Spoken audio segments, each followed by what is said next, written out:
आपको टेट मतलब UPTT, super TET, शिक्षक भर्ती परीक्षा था, डीएलएड, बीटीसी या एमएड परीक्षाओं के लिए आपको अधिगम चैप्टर के बारे में अध्ययन कराया जाएगा।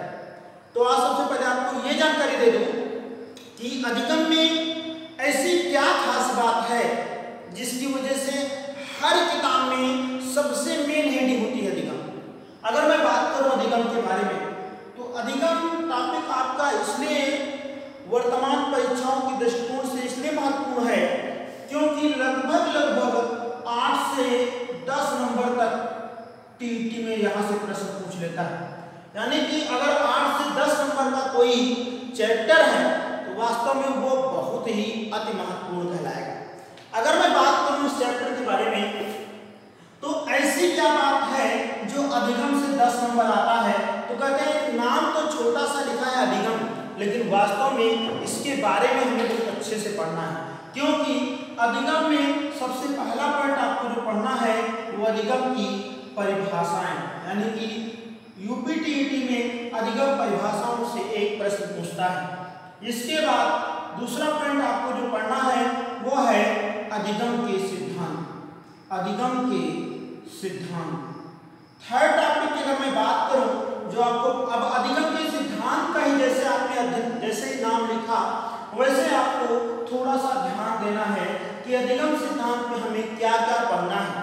तो अधिगम सिद्धांत में हमें सबसे पहले पढ़ना है समीपता का सिद्धांत। यही पे अगर ध्यान रखिएगा 3 से 4 नंबर तो यहीं से ले लेता है। पहला पॉइंट क्या है? समीपता का सिद्धांत। अगर आपने देखा होगा इसे हम कहते हैं कॉन्टिग्यूटी थ्योरी।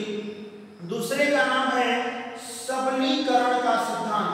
अगर मैं यहाँ पे करूँ सबलीकरण का सिद्धांत या इसी को हम कह सकते हैं पुनर्बलन का सिद्धांत, तो इसे इंग्लिश में कहते हैं रेनफोर्समेंट थ्योरी।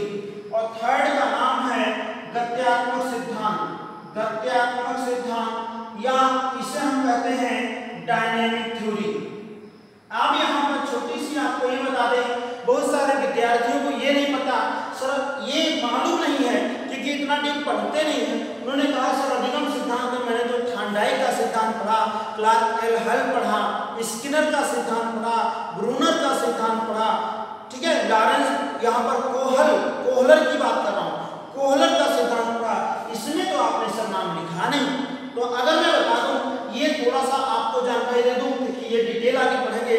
जैसे मैंने कहा पहला है कॉन्टिग्यूटी थ्योरी, समीपता का सिद्धांत। तो आप जैसे ही समीपता का सिद्धांत आएंगे तो इसमें कौन सा सिद्धांत पढ़ेंगे?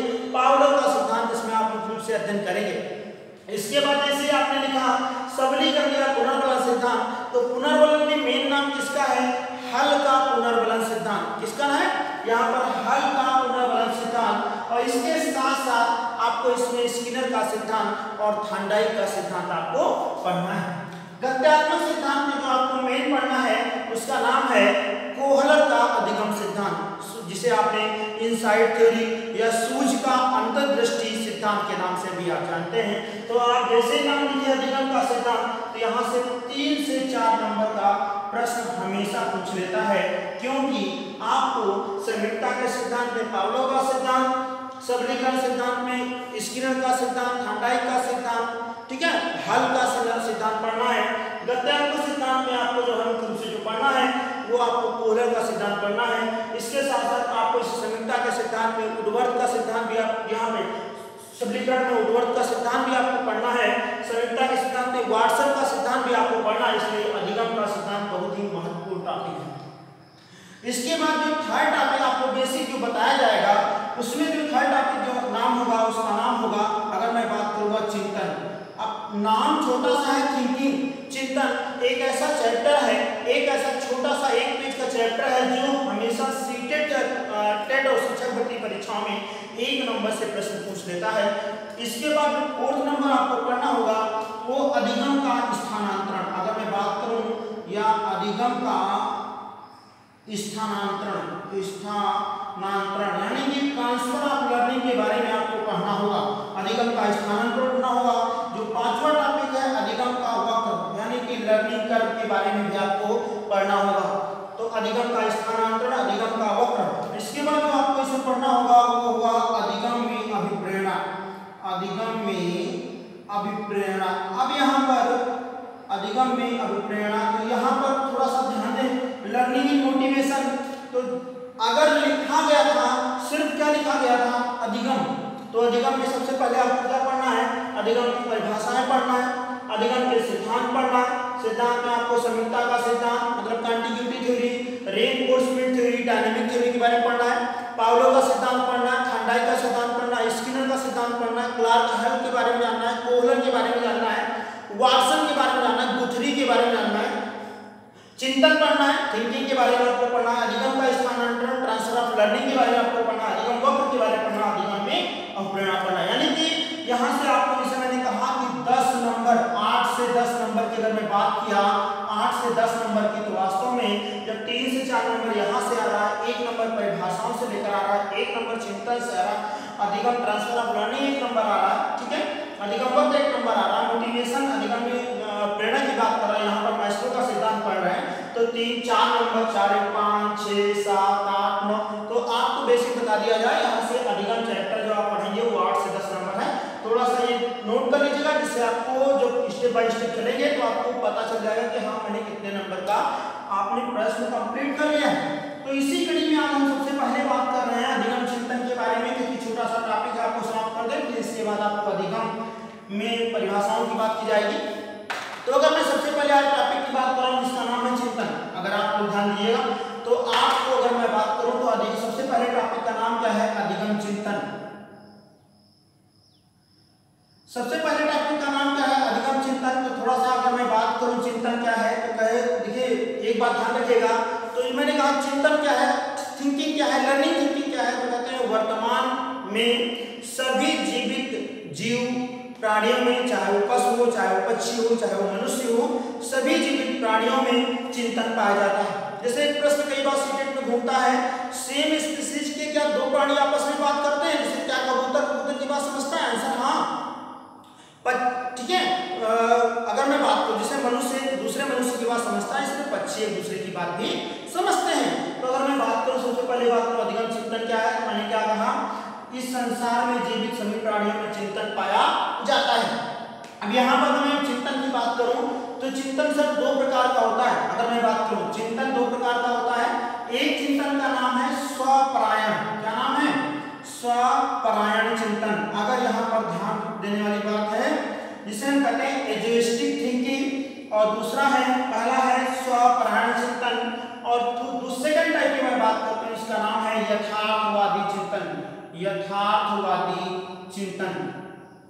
अगर मैं बात करूं, थोड़ा ध्यान देने की बात है, पहले का नाम क्या है, स्वपरायण चिंतन, दूसरे का नाम क्या है, यथार्थवादी चिंतन। यानी पहला है एजुइस्टिक थिंकिंग और दूसरा है रियलिस्टिक थिंकिंग। एजुइस्टिक थिंकिंग क्या होता है, स्वपरायण चिंतन क्या होता है, सीधी भाषा में कह दूं, जो हम एक सपना मात्र देखते हैं वो क्या है, स्वपरायण चिंतन। यानी कि अगर मैं बात करूं स्वप्न विश्लेषण कह सकते हैं डायरेक्ट भाषा में। यानी कि लेकिन ये मत कहिए सर कि स्वपरायण चिंतन सोते हुए देखते हैं। कभी कभी हम क्या होते हैं, किसी क्लास में बैठे होते हैं और क्लास में बैठे हैं, सर पढ़ा रहे हैं, लेकिन कैसे सोच रहे हैं, क्या बात है, कौन कहाँ थे, कहाँ होटल में गए थे, कहाँ खाना खाए थे, मैं करोड़पति बन गया, मैं प्रधानमंत्री बन गया। लेकिन जब सर ने कहा ए यू, तो आंसर क्या है, सर, ठीक है, तो आंसर क्या है, तो कहे कि कहाँ थे, कहे कहाँ था दिमाग आपका, नहीं सर क्लास ही में थे, तो आंसर वो क्या है, किसका, स्वपरायण चिंतन का एक उदाहरण है। ठीक है, जैसे मात्र आप सिर्फ कल्पना मात्र कह रहे हैं, इसको हम दूसरी भाषा में कहते हैं कि ये कल्पना मात्र होता है। क्या होता है, कल्पना मात्र होता है। तो ध्यान रखिए स्वपरायण चिंतन क्या है, एक काल्पनिक चिंतन है जिसे स्वप्न विश्लेषण चिंतन के नाम से भी जानते हैं। बेसिकली यहाँ से अगर मैं बात करूँ, आपके पेपर में बहुत कम ही यहाँ से प्रश्न नजर आता है। अगर दूसरे की बात करूँ जिसका नाम क्या है, यथार्थवादी चिंतन, रियलिस्टिक थिंकिंग, यहीं से आपका मेन प्रश्न बन जाता है कि रियलिस्टिक थिंकिंग होता क्या है। तो सर आंसर क्या आता है, यह चिंतन सर 3 प्रकार का होता है। कितने प्रकार का होता है, 3 प्रकार का होता है। पहले का नाम है अभिसारी चिंतन। अगर मैं बात करूं, पहले का नाम क्या है, अभिसारी चिंतन, और दूसरे का नाम क्या है, अपसारी चिंतन, अपसारी चिंतन, और थर्ड का नाम क्या है, मूल्यांकन चिंतन। यानी कि सबसे बड़ी बात तो आपको ये बता दें, पहले का नाम क्या स्टैंडर्ड थिंकिंग या मूर्त चिंतन भी कहते हैं।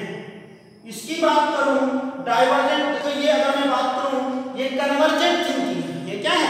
कन्वर्जेंट थिंकिंग है। ये डाइवर्जेंट थिंकिंग है। ये एब्लेट थिंकिंग है। यानी अभिसारी चिंतन को हम मूर्त चिंतन भी कह सकते हैं। अपसारी चिंतन को अगर मैं बात करूं तो इसे अमूर्त चिंतन भी कह सकते हैं, या इसे सृजनात्मक, आपने ध्यान दिया होगा, सृजनात्मक चिंतन भी इसे कह सकते हैं। ठीक है। मूल्यांकन चिंतन, एब्लेट थिंकिंग, मैंने अगर मैं बात करूं गुण और दोषों का तुलनात्मक अध्ययन कर किया जाए तो मूल्यांकन चिंतन कह सकते हैं। सबसे बड़ी बात तो ये क्या है भाई, अभिसारी चिंतन। दोनों से बहुत ज्यादा इंपॉर्टेंट प्रश्न आता है। अभिसारी चिंतन क्या होता है? कहे अगर मैं बात करूं अभिसारी चिंतन में, एक उदाहरण पहले आपको बता दूं। जैसे मैं मान लूं कि मैं किसी विद्यालय में क्या हूं, प्रधानाचार्य हूं, और आप एक क्या हैं, एक सहायक अध्यापक हैं। तो मेरे द्वारा दिए गए निर्देश को आपको पालन करना होगा। तो मैं क्या हूं अपसारी चिंतन, और आप क्या हैं, अभिसारी चिंतन। यानी कि दिए गए तथ्यों के आधार पर, यानी कि यदि किसी के निर्देश के अनुसार आप काम करते हैं तो आप क्या हैं, अभिसारी चिंतन में आते हैं। अर्थात अपने द्वारा उसमें कोई फेरबदल नहीं कर सकते, और लेकिन यदि अपने द्वारा फेरबदल कर सकते हैं तो किसका उदाहरण है, अपसारी चिंतन का। अब आपको पेपर पैटर्न की बात करूं, आपने जो यूपी टेट या सुपर टेट में आप जो लैंग्वेज चुनते हैं, हिंदी तो कॉमन लैंग्वेज, ठीक है, संस्कृत या उर्दू या इंग्लिश, तो एक पैसेज आता है, उसमें क्या होता है, आर्थर की बात करता है, कभी इस पैसेज से क्या कहना चाहता है। तो कभी कभी क्या होता है, जो उसमें 5 प्रश्न रहते हैं उसमें से 4 प्रश्न होते हैं। इन मतलब पैसेज के हिसाब से प्रश्नों को छांट कर उत्तर दीजिए, तो अभिसारी चिंतन का उदाहरण है। और उसमें आखिर कहना क्या चाहता है, या इसमें क्या भविष्य की बात कौन सी है, यानी अपसारी चिंतन। यानी कि इसको आपको छोटी सी परिभाषा हम नोट डाउन अपनी कॉपी करेंगे। दिए गए तथ्यों के आधार पर निश्चित निष्कर्ष पर पहुंचना ही अभिसारी चिंतन का उदाहरण है। दोबारा सुन लीजिए जिससे आपको याद रहे। दिए गए तथ्यों के आधार पर निश्चित निष्कर्ष पर पहुंचना ही क्या है, अभिसारी चिंतन है। और अपसारी क्या है, दिए गए तथ्यों में अपनी ओर से कुछ नया जोड़कर, दिए गए तथ्यों में अपनी ओर से कुछ नया जोड़कर निश्चित निष्कर्ष पर पहुंचना क्या है, अपसारी अमूर्त या सृजनात्मक चिंतन है। मूल्यांकन चिंतन क्या होता है, गुण और दोषों का तुलनात्मक अध्ययन करना ही क्या कहलाता है, मूल्यांकन चिंतन कहलाता है। अर्थात आपने देखा बड़ा छोटा सा टॉपिक है जो हमें हमेशा पेपर में आता है। याद क्या करना है, चिंतन क्या है, तो क्या है, इस संसार में जीवित जीव पक्षी सभी प्राणियों में चिंतन पाया जाता है। ठीक है। चिंतन 2 प्रकार का होता है। एक का नाम आपको क्या बताया गया, स्वपरायण चिंतन, और दूसरे का नाम आपको क्या बताया गया, यथार्थवादी चिंतन।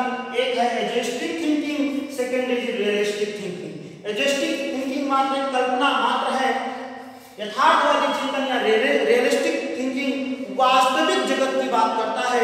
वास्तविक जगत में 3 प्रकार का बांट दिया गया।